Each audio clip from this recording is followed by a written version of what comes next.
Why Uhuru was really fighting to make sure Raila comes in. Because Ruto is not a Freemason from the England king. He is coming to celebrate. High Court was constructed and built by the Freemasons. Ladies and gentlemen, how are you doing? I hope you're doing well and this finds you in good health. My name is Madini Classic and this is another episode where we need to talk about the things, the new updates that we have, all right? I hope that this finds you well and thank you very much because we are headed to 60,000 YouTube subscribers and that is because of your support. You've always been here subscribing, sharing our channel with other people. I just want to say thank you so much and welcome to our channel once again. All right. Now, we've been talking about so many things, but today we want to talk about something different a little bit. Now, there is an apostle who has just come out clean and mentioned names of those people he is claiming, or rather he is accusing that are Freemason members, okay? Now, looking at it keenly, he might be talking the truth, or rather he might be lying at the same time. Who knows? He knows better, all right? Now, he has quoted a number of names from a few Kenyan leaders that he is claiming are Freemason members, and he has also mentioned a few buildings in Nairobi, which he is actually claiming that were constructed by Freemason, and he explained a few things, the symbols, the designs and stuff, and so many things. Ladies and gentlemen, I'd really love to see you listening to him and trying to understand whatever he is trying to say. Because looking at it, you know, in this country, we've had so many issues. We've had so many people coming up and saying, oh, at one time or another, you have been approached by Freemason. I've been approached with people who are Illuminati members. They have asked me kupeana sadaka, sijui za vitu fulani, vitu gani. But most of us, we don't know these stories. We don't know these stories in details. Someone just speaks something, they think it's happening in this dark world, and then they come out and then they give their stories. And some people always agree to whatever they say, some deny. So I want you to watch this clip here of this apostle who is claiming that in this government there are so many politicians who are Freemasons, all right? And he is talking like someone who has a lot of evidence, or someone who knows what he is talking about.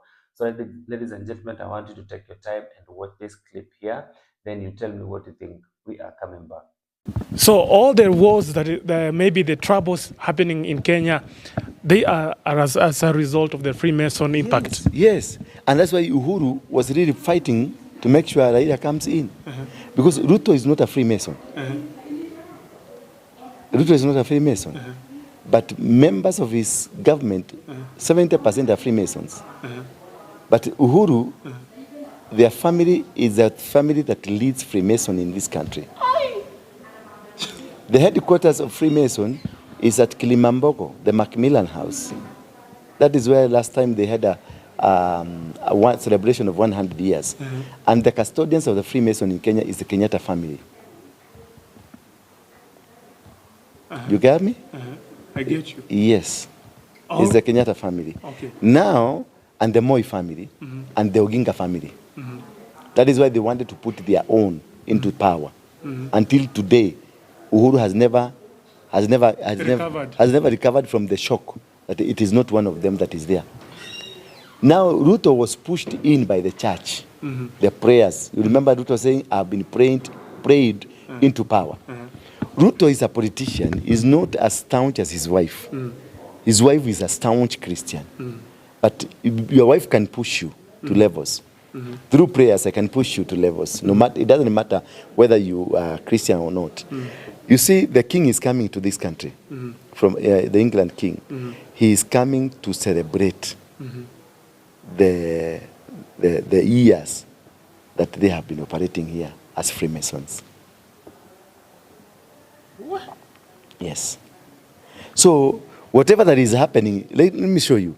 City Hall was constructed and built by the Freemasons. High Court was constructed and built by the Freemasons. Hii inaitwa archive. Railways. These are all Freemason houses. But there's one that was put just the other day. A new one, the newest altar in Nairobi. The one at the roundabout here, upper railway station. At the roundabout, they have put something, a tall one.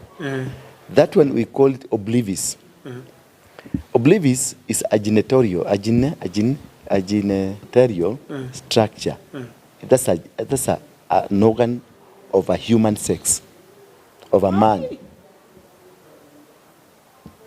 Of a man. And down there, something round there. Obviously, you know what is that. Now, this sounds like a conspiracy theory. Yes, you may take it so, if you want. And this one, it is all over in the world. This one. Go Google. I'll give you the details. Go Google. It is all over. You go to New York, it is there. You go to Britain, it is there. Any capital city in the world where they rule, they have it. Now, kwanza niangalie kwanza iko sawa. Najua Apostle, man, all these secrets, where did you find them? I told you I'm the only person in the world who has ever gone to steal from the devil. And when I was not able to steal, but I got away with a book. The book, the register that has got names and they got some things that I do. You had gone to steal where exactly? At Nyerere here. Yes. And then what happened when you arrived there? We got to first room, the second room. When we got to the third room, that's when three skeletons came out. It is a skeleton without meat, but with eyes that are just blinking, coming towards you. Now you can imagine what happened to us. You ran? Yes. But you ran with a book? Yeah, the book we had removed, even the desk, the chairs, we had removed, the golden chairs. We had removed them outside. But when this skeleton appeared, we only managed a book.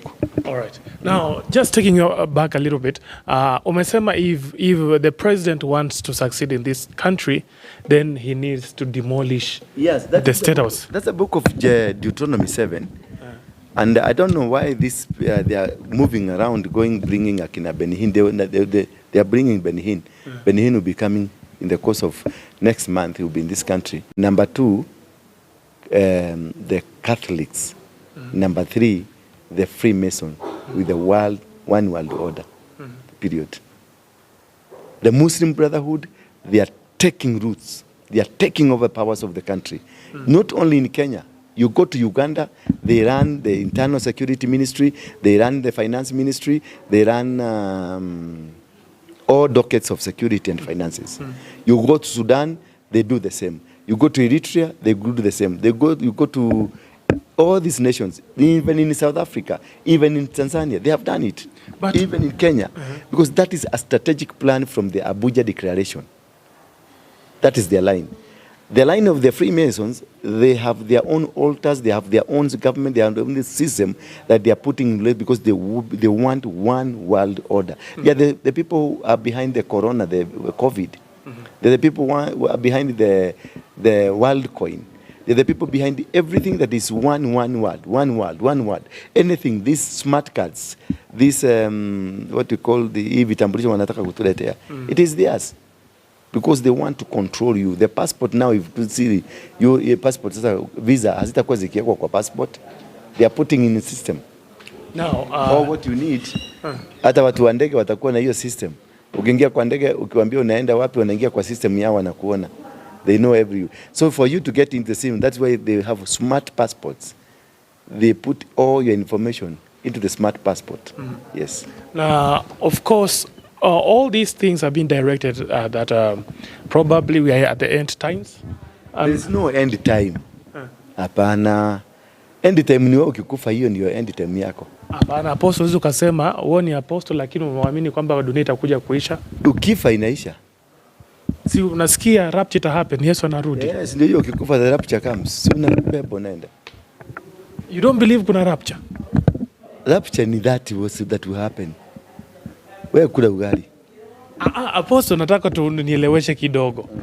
Ukisoma maandiko kuna mali maandiko in the book of kila mtu ni venye naelewa maandiko. Wakatoliki walitoa Biblia, walisoma kwenye Biblia. Anglican walitoa jina Anglican Bibiliani. All these churches you see around, this from the source is the Bible. It's about how did you understand it. Me I understand nikikufa. Hiyo story yangu imeenda. Na Antichrist pia anazungumziwa kwa Biblia. Yes. Si anakuja. He has always been there. Anakuja kutoka wapi? Atakuwa revealed. There are people who does not believe in Christ. Muslims, they don't believe. The Buddhists, they don't believe. Those are the Antichrists. But if for instance, Antichrist hatatoka huko mnasema Vatican, atatoka Greek na Greece. Yeah. Now we are being told that all this world, the new world order, is a platform being laid for the Antichrist to come and take over. Do you believe so? They have already taken over. There's nothing they're coming to take over. My brother, I'm telling you, whatever you are doing, mpaka hizi phone, mpaka your lifestyle, everything, you are an Antichrist yourself. Yes. You are carrying everything that is Antichrist. You are talking Antichrist. You are walking Antichrist yourself. So solution ni gani? Kwa sababu uwezo ukasema you can't be an Antichrist and still believing in Jesus. Like now, let me ask you a question. What's the meaning of this? That's just a logo. For BZ. Who? Yes, BZ. What's the meaning of it? I don't know. You don't know? Did you even want to know what the meaning of this? I did not want to know. Go and Google. This is a demonic logo. Sasa hapo Apostle umeanza kuingia zile level zingine za mchungaji fulani. Enda tu usome. Nimekuambia uende usifanye Google kwa simu yako understand hii ni kampuni gani. Yes. Now, all right. Let's just admit that everything is being no, I'm not even scared. But let's just admit that everything is being run by the Antichrist now. Yes. So the world has been taken over, has been captured, but it will be rescued from the hands of the Antichrist when Christ himself is coming to take over his people. Yes. All right. Okay. Now, Apostle, niko na ile swali linanisumbua. If we go now according to what is happening right now in the church, one of your own, Pastor Ezekiel. All right. In most cases, people who have joined this zinaitwa chama, people who are members of these cults, they don't speak it out in most cases. They always say that some of the rules they're being given is that haufai kutoka nje and to expose or rather to reveal the secrecy of these cults, all right? Now, what do you think about whatever the apostle is talking about? If you're looking at our government keenly, what do you think about what he is saying?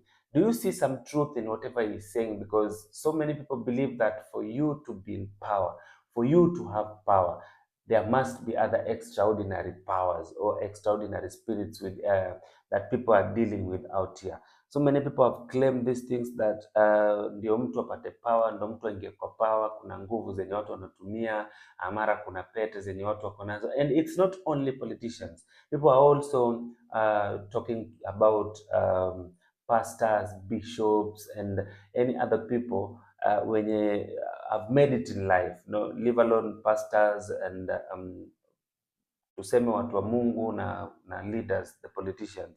But people also talk about watu wenye wame succeed in this life. They'd rather they either put you in as a drug dealer or rather they say you are in a cult. Okay, for me, I look at it and I think it's just a dream, ndoto ya mchana. That is what I always think, because I've never seen, sijawahi kutana na mtu ambaye yuko kwa Illuminati ama yuko kwa any cult, maybe be it Freemason or wherever. Sijawahi kutana na mtu, but there are beliefs, the things that people say. Some said they have seen this, some said they have been part of these things even physically. So what do you think about this? Do you see any truth in it, or it is just a story like any other story that people come up with? Because it is not the first time that this specific apostle is speaking about this.